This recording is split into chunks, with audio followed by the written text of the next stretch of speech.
सीमा हैदर को लेकर काफी चर्चाएं हो रही हैं। इस मुद्दे पर बातचीत करने के लिए हमारे साथ पूर्व डीजी AKD द्विवेदी जी हैं। इनसे हम बातचीत करते हैं और जानते हैं किस वजह से अभी तक तैयारी नहीं चल रही थी, पूछताछ नहीं चल रही थी और वो इंडिया में आ चुकी थी। ये कहना मैं इस बात से सहमत नहीं हूं कि अभी तक गिरफ्तारी नहीं हुई, अभी तक तैयारी नहीं हुई है।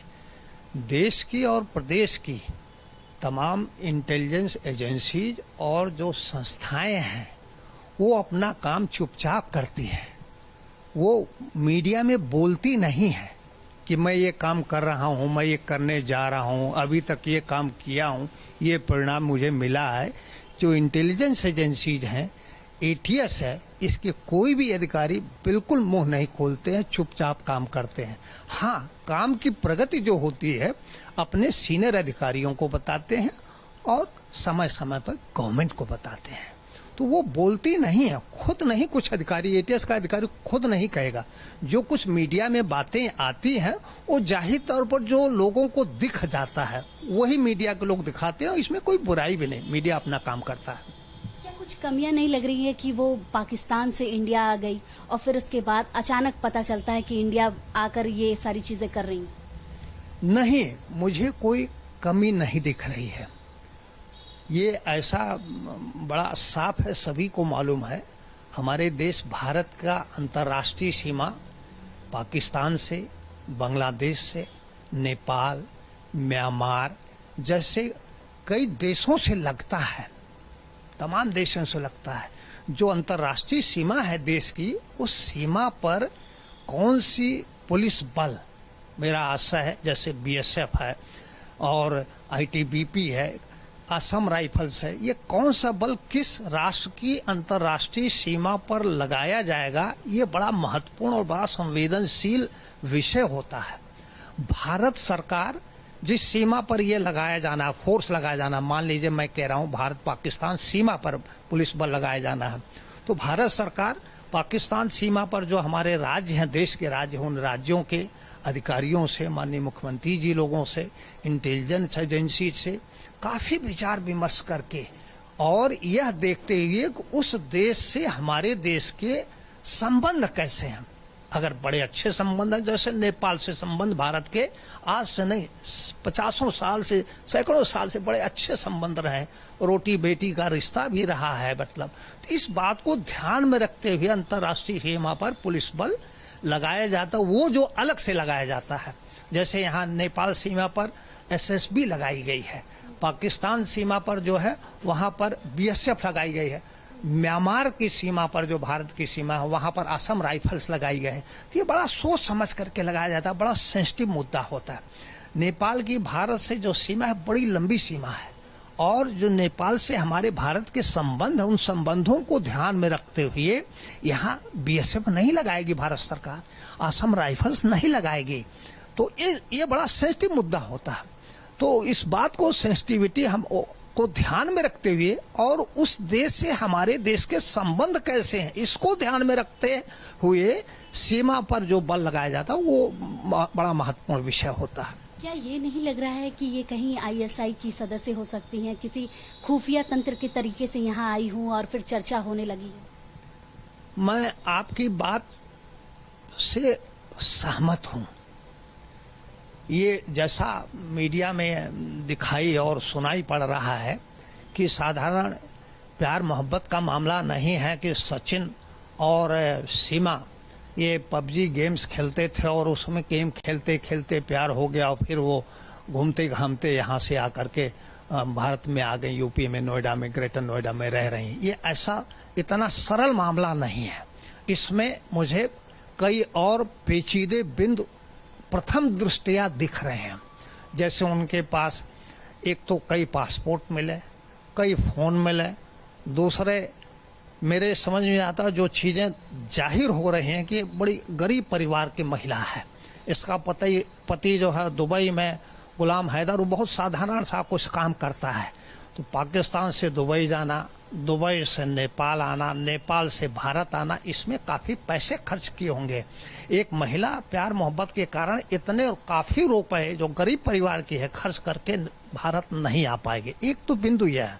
दूसरे बिंदु 4-5 मोबाइल, पासपोर्ट मिलना, ये अपने आप में संदेह का बात है। तीसरी बात, यहाँ भारत में पहुंचते ही वो अपना कहीं मंदिर में शादी करनी कहते हैं, नेपाल में हमने शादी की, और जो हिंदू कल्चर की रीति रिवाज है, रस्म है, उस हिसाब से वो पहले दिन से ही अपना चाल ढाल उन्होंने शुरू कर दिया। तुलसी की पूजा करना जो है, और सिंदूर लगाना, गंगा स्नान करने की बात करना, ये सब चीजें संदेह उत्पन्न करता है, मुझे संदेह उत्पन्न करता है। और सबसे बड़ी बात यह है कि बोलचाल की भाषा में इसके जुबान से जो हमने टीवी वगैरह पर सुना है, एक भी शब्द उर्दू का नहीं निकलता, शुद्ध हिंदी का शब्द निकलता है। ये अपने आप में मुझे संदेह पैदा करता है, और संदेह थोड़ा नहीं, काफी संदेह पैदा करता है। एक बात मैं बड़ा स्पष्ट कर दूं कि ये सच्चाई क्या है, कि यह प्यार मोहब्बत का ही मामला है या कुछ और है। जो हमारे देश की एजेंसीज हैं, जब वो जांच कर लेंगी, जांच करने के बाद जो निष्कर्ष निकलेगा वही हम सभी के लिए मान्य होगा। एक बात और बहुत महत्वपूर्ण है, कहना चाहूंगा, यहाँ हिंदुस्तान में हम लोगों ने देखा है कभी कभी मीडिया के माध्यम से कि पता चला कोई महिला अगर जो है किसी पुरुष, हिंदुस्तानी महिला हिंदुस्तानी पुरुष के प्यार के चक्कर में पड़ गई है, तो महिला अगर उसके 3 या 4 बच्चे होते हैं तो बच्चों को छोड़ करके भी जिसके साथ उसका प्यार मोहब्बत उसके साथ चली जाती है। लेकिन ये अपने 4 छोटे बच्चों को लेकर के वहां से आई है, पाकिस्तान से, दुबई से, तो ये मुझे थोड़ा विश्वसनीय नहीं लग रहा है ऐसा। प्रथम दृष्टया मुझे संदेह उत्पन्न हो रहा है कि संभवतः जासूसी का मामला है। आपके सामने कह सकता हूं कि जासूसी जो एजेंट्स वगैरह ISI या ऐसी संस्थाएं तैयार करती हैं, इनको महीनों प्रशिक्षित करती हैं। इनके अगर ये मुस्लिम महिला है, ये तो साफ है, हिंदू भारत में पहुंच करके किस तरीके से रहना, किस तरीके से पूजा करना, ये इनको ट्रेनिंग दी जाती है, सिखाया जाता है। 3 महीनों ट्रेनिंग की होगी, ट्रेनिंग दी गई होगी अगर ये पाकिस्तान की जासूस होगी तो, क्योंकि जो ये व्यवहार इसका दिख रहा है वो साधारण नहीं है, असाधारण है। देखिए, इंडिया में हमारे यहाँ तो कानून का राज्य है।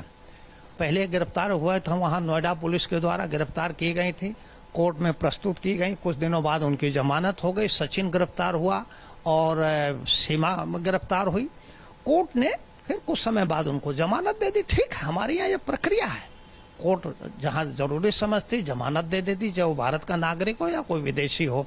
तो वहां तो इस कोर्ट ने जमानत दे दी, और जमानत देने के साथ मेरे पास वो आदेश तो नहीं, मुझे देखने को कुछ शर्तें भी लगाई होगी, कोर्ट ने कुछ शर्तें लगाई होंगी कि जमानत के बाद आप इन शर्तों का पालन करेंगे। वो शर्तें क्या है मुझे जानकारी नहीं। मतलब अब ATS ने जो गिरफ्तारी की है, तो इसमें भी जमानत के समय ATS उसका विरोध करेगी, कुछ कारण बताएगी, या हो सकता है ATS इनको अपने रिमांड पर 24 घंटे एक बाद अपने रिमांड के लिए कोर्ट से अनुरोध करे, तो कोर्ट इनको रिमांड पर भी 2 दिन 4 दिन के लिए रिमांड पर भी दे सकती है।